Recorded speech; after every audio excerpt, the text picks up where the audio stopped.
On a typical Tuesday in 2025, Costco Wholesale Corporation sells approximately 300,000 whole roasted chickens at $4.99 a piece. That price has not changed in 19 years. During that period, the wholesale cost of chicken has risen by over 60%. Costco loses money on every chicken it sells. So why does it do it? And why is that single, deliberately unprofitable product arguably the most important strategic decision in modern American retail? This is Market Cap Stories. Today, how Costco became Costco. Let's start with the financial structure. Because Costco is not, in any conventional sense, a retailer. It is a membership organization that happens to sell groceries. In fiscal 2024, Costco reported approximately $254 billion in total revenue. Of that, about $4.8 billion came from membership fees. Net income for the year, roughly $7.4 billion. Now do the math. Membership fees represent about 2% of revenue, but they account for somewhere on the order of 65% of total operating profit. Let that land.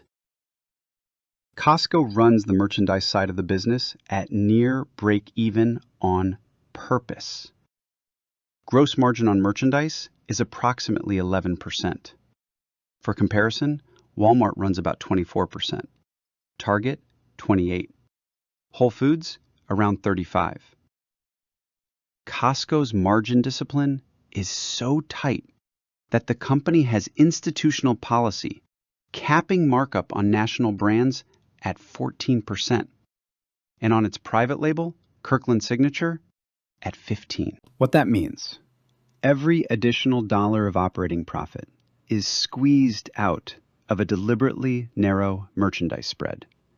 The actual business is selling memberships, selling more precisely the right to shop at the store at all. And here is the lever that makes the whole structure work.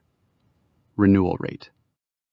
Costco's worldwide membership renewal rate runs north of 90%.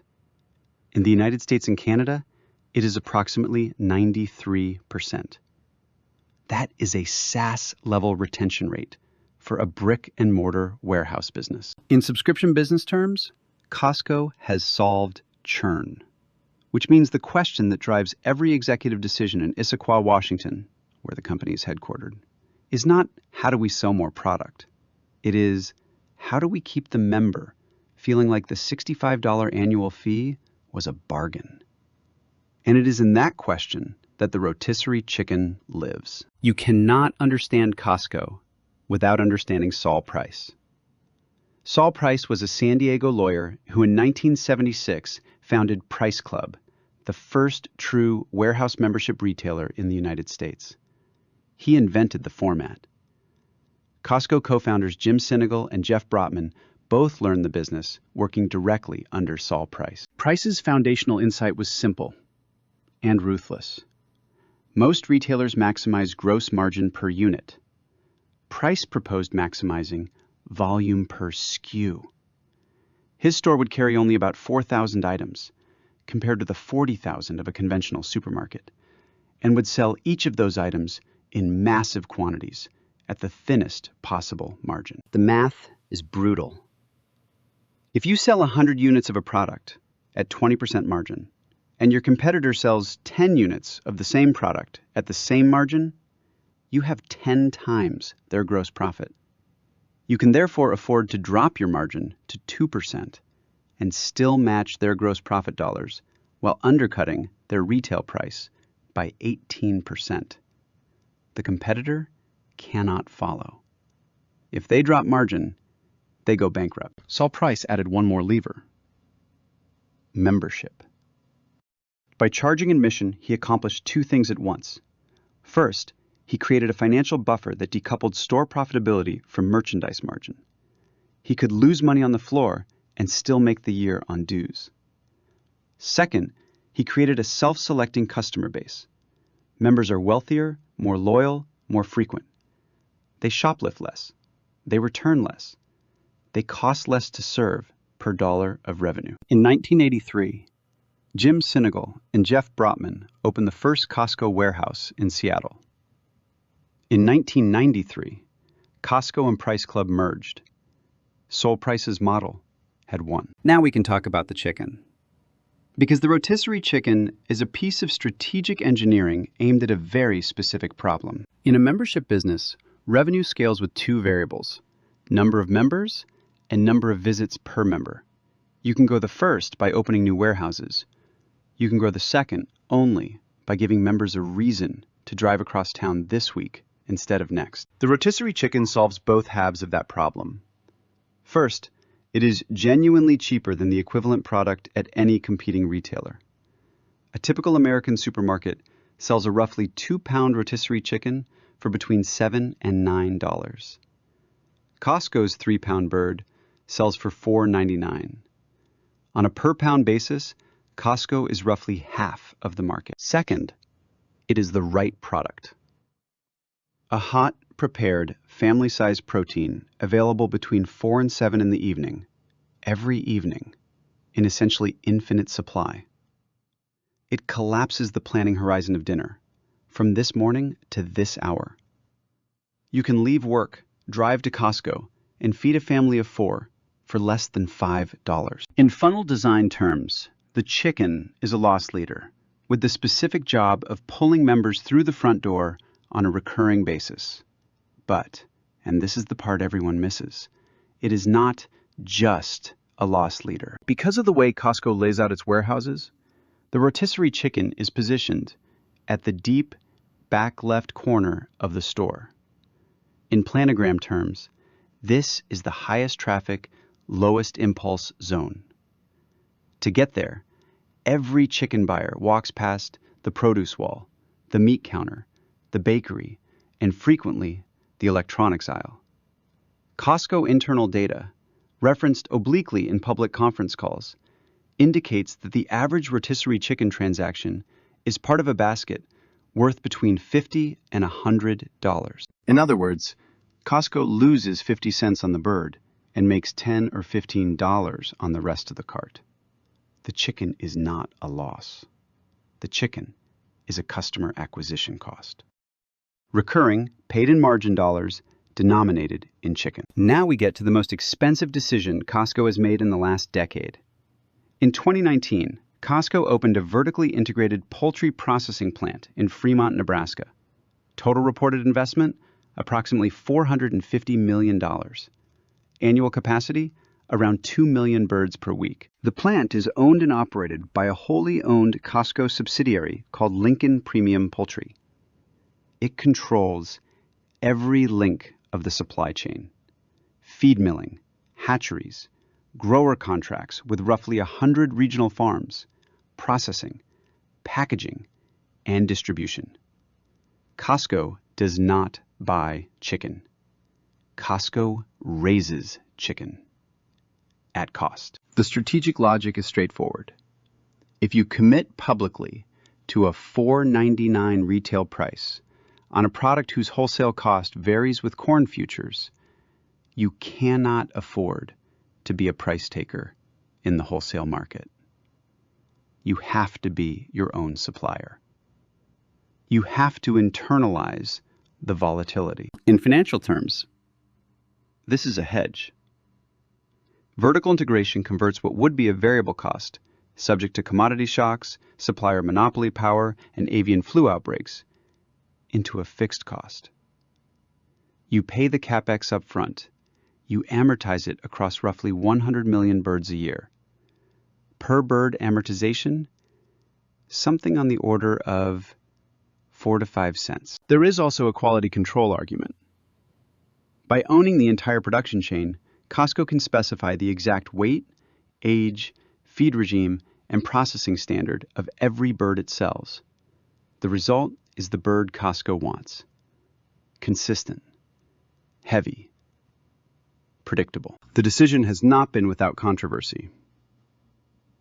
Lincoln Premium Poultry has faced multiple class action lawsuits from contract growers, alleging exploitative payment structures. Investigative reporting by The Guardian and ProPublica has documented worker injuries and environmental impacts in the Fremont region.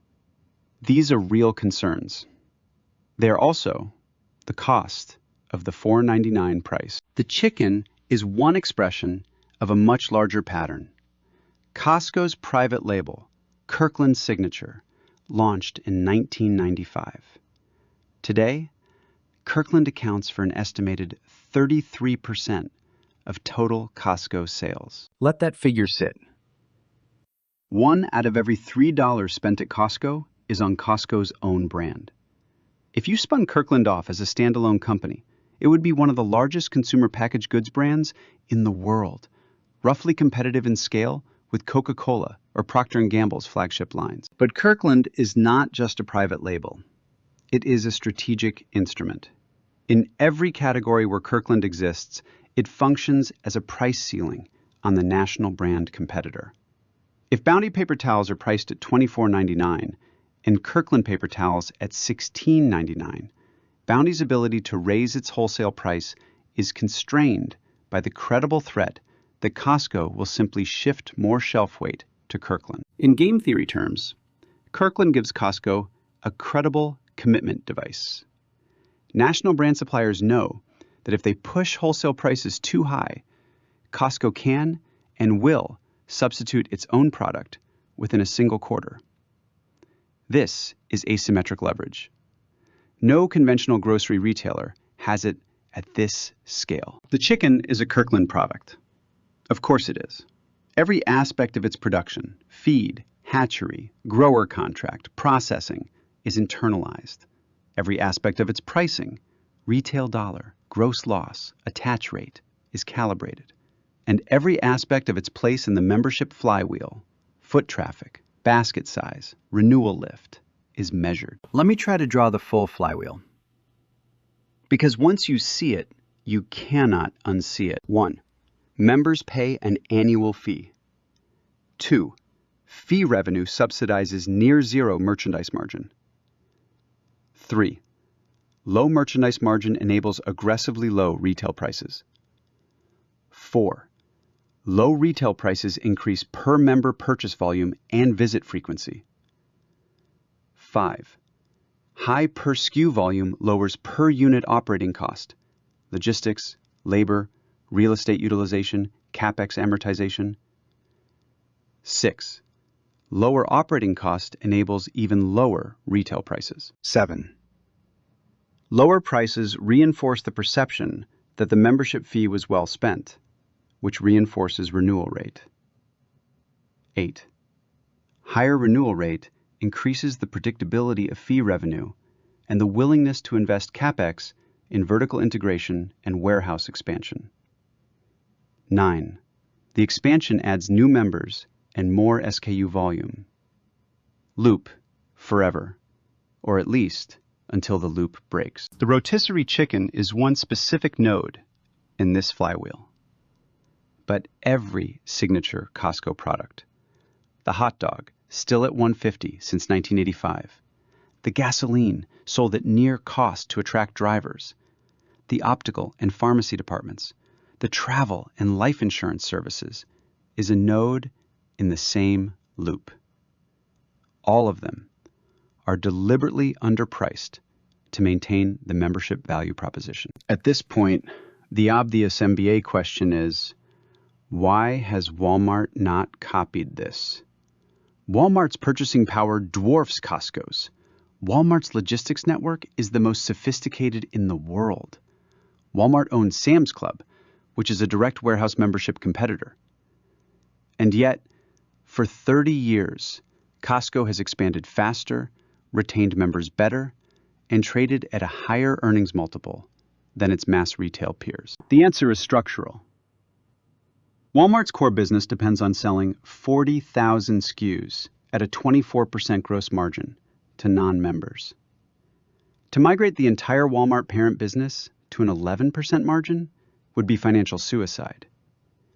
To migrate Sam's Club specifically would risk cannibalizing the Walmart Supercenter format that pays the company's bills. More importantly, the Costco model is culturally incompatible with mass market retail.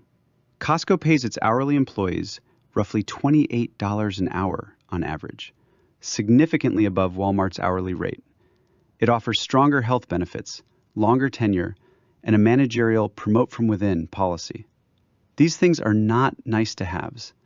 They are part of the unit economics. Low employee turnover reduces training cost, reduces shrink and error rates, increases the basket size that a single cashier can process per hour, and supports the brand promise of a clean, well-stocked, well-staffed warehouse. Sol Price himself argued, and Jim Sinegal repeated, that if you take care of the employee takes care of the customer, and the customer takes care of the shareholder. This is not philanthropy. It is a deliberate piece of the same flywheel. Walmart's labor model is not wrong. It just optimizes for a different equation. But it is the reason Sam's Club has never closed the gap with Costco on per warehouse sales or member renewal. The two businesses look similar from the parking lot. They are not the same business. The flywheel is not invincible. Three forces could, plausibly, break the model. First, e-commerce. Costco's value proposition depends on the warehouse visit, the high attach basket, the impulse pull of the floor layout. If members shift to home delivery, the basket structure changes. Costco has invested aggressively in Instacart partnerships and its own logistics, but per-order economics in delivery do not yet match per-visit economics in store. Second, inflation. The $4.99 chicken price is a brand promise. So is the $1.50 hot dog combo. These prices have held through 19 and 40 years, respectively. But if cumulative cost inflation outpaces Costco's ability to absorb it through scale and vertical integration, the company faces a brand-defining choice: raise the price and break a public commitment, or hold it and absorb a growing per-unit loss that erodes operating margin. In 2022, Costco CFO Richard Galanti addressed an analyst question on this exact topic. His answer, paraphrased, the chicken stays at $4.99. Forever. Whatever it takes. Third, generational erosion. Costco's core member base skews older, suburban, and car-dependent. Younger urban consumers, less likely to drive to a peripheral warehouse, and less likely to bulk buy for a household of 4, are a structural challenge. Costco has begun adapting. Smaller packaging, urban warehouse formats, greater digital penetration, but the question of whether the model can survive the demographics of its next 30 years is genuinely open. The Costco Rotisserie chicken is, by itself, a $4.99 product, but it encodes a 50-year-old strategic doctrine inherited from Sol Price and refined by Jim Sinegal, that the most profitable thing a retailer can do is leave money on the table, consistently, in plain sight, for a long enough time that customers stop believing it can be done anywhere else. In a market full of retailers trying to optimize every transaction, Costco optimizes the relationship, one chicken at a time. If this is the kind of strategic anatomy you find useful, subscribe to Market Cap Stories. We will see you in the next case.